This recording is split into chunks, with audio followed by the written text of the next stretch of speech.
My name is Martin Carey. I'm the System Engineering Manager with Palo Alto Networks in Ireland, and I'm here today to talk to you about SASE.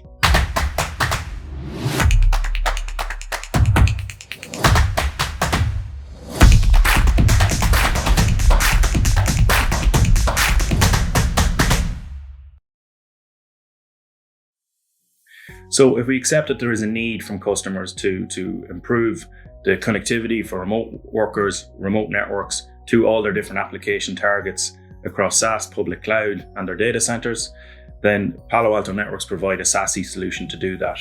And the key principles that we adopted in developing our SASE solution were to deliver zero trust, to deliver a best-in-breed user experience, and to do it on a unified platform. So from a security perspective, there are a number of different use cases to support with SASE, and we want to deliver that from a unified perspective from one place, one portal, a configuration that will deliver all those security use cases. From a zero trust perspective, zero trust is a principle that Palo Alto Networks have been putting forward for a long number of years, although with SASE we see an evolution of it.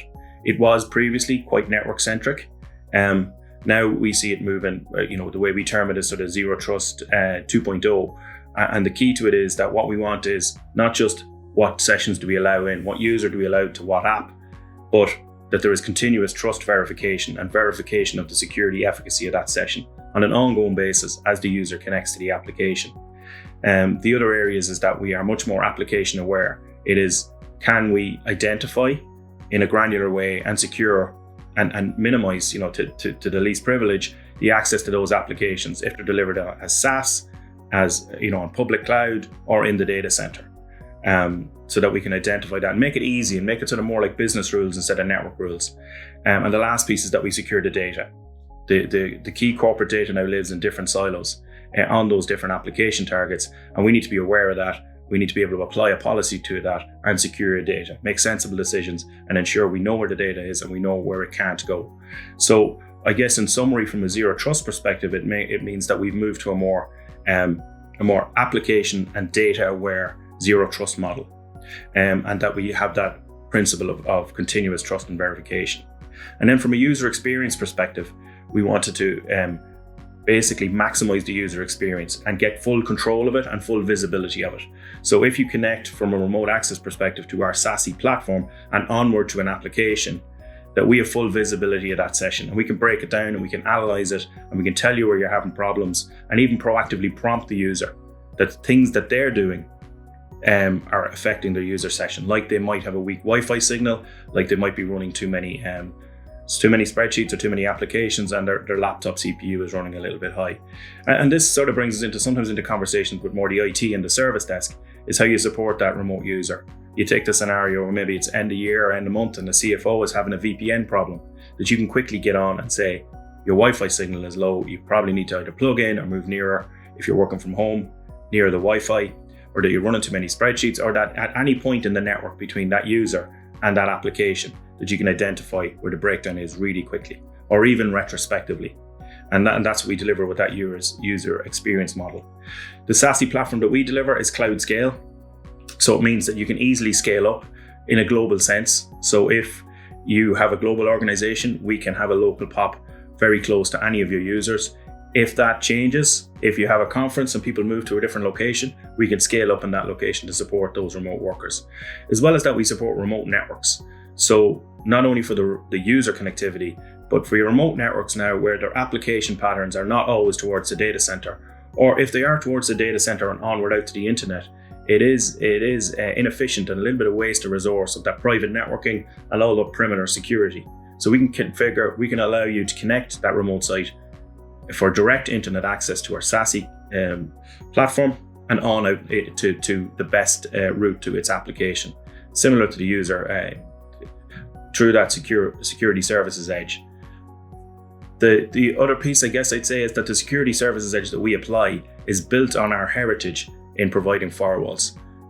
For the last, so we're 11 years, we're top of the Gartner Magic Quadrant. We have a really good and rich perimeter security product. We've taken all that technology and we've implemented it in our SASE platform. So it's not like something we've invented, it's just something we've refactored into a platform for our users. And they don't need to operate that that firewall as a service element or that security services edge.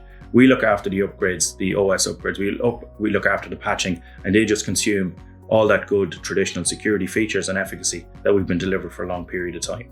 So the typical, and most common use cases for the SASE solution that we deliver, we talk sort of about connectivity, remote networks, remote users, and that VPN kind of connection. It's also the secure web gateway replacement. So if, securing your access as to what people are allowed to browse to and securing within the browsing, checking all that connectivity, all those sessions for security efficacy. We talked about continuous verification of those sessions. Part of that from a web access perspective would happen in that secure web gateway. And the last piece is our cloud access security broker. So in a world where people are moving aggressively to SaaS applications, it is to get really granular control of those applications. And what is the security policy that you want applied to those? Is it applied? To monitor that on a constant basis, to make sure there's not any drift in that someone's made a change to fix a problem and it doesn't align to your security policy, but also to get visibility into the data that sits there and how it's shared and who can access it.